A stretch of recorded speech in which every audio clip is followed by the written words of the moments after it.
Picture this. Fresh paint, new books, sunlight streaming through windows, and 300,000 people who've been waiting almost a year to walk back through those doors.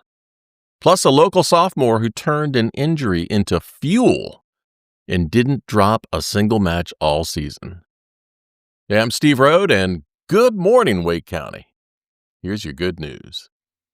I'm glad you're back with me today, so let's get into it. And stick around, I've got your dad joke for you at the end. It's safe for all those kiddos and cars.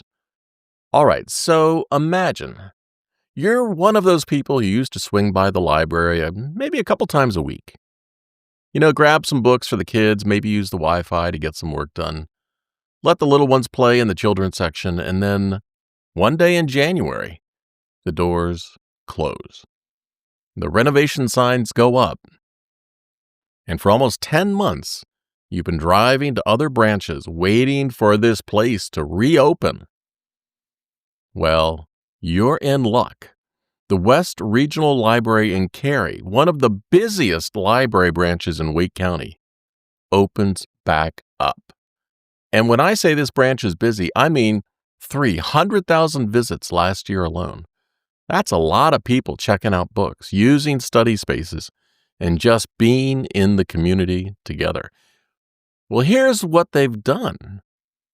A new teen nook, boosted Wi-Fi that actually works, courtyard seating so you can read outside, an updated children's area, and wait, this is cool, an enhanced sensory room that makes the space more inclusive for everyone. Plus, there's some new artwork from North Carolina artist Thomas Sayre. Well, look, I don't know about you, but there's something about a library that just works. It's comfortable. I still remember as a kid checking out one of my favorite books, the lip-smacking, joke-cracking cookbook for kids. But the library is one of those places where you can be whoever you need to be that day. You can be a student cramming for finals, a parent with restless kids, a person who just needs a quiet spot with some really good, reliable Wi-Fi. And after 10 long months, Western Cary and Morrisville get that space back. Wow. That's the kind of thing that reminds you, while problems are real, so is progress. So people are doing good work to make our community better, one day at a time. Okay, hold on. This next one, though. So there's this sophomore at Thomas Jefferson Classical Academy, Abby Crawford. And last year, she had to sit out the entire tennis season because of an injury.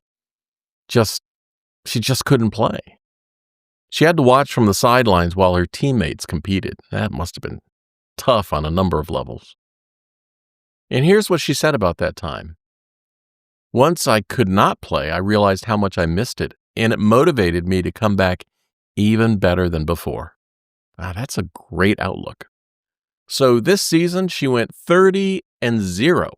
30 wins, 0 losses. Not a single match dropped. And this past Saturday in Cary, she won the 1A state championship, beating her opponent 6-1, 6-0. She just dominated the match. Her coach said she had so much room out front all season that she could work on expanding her game.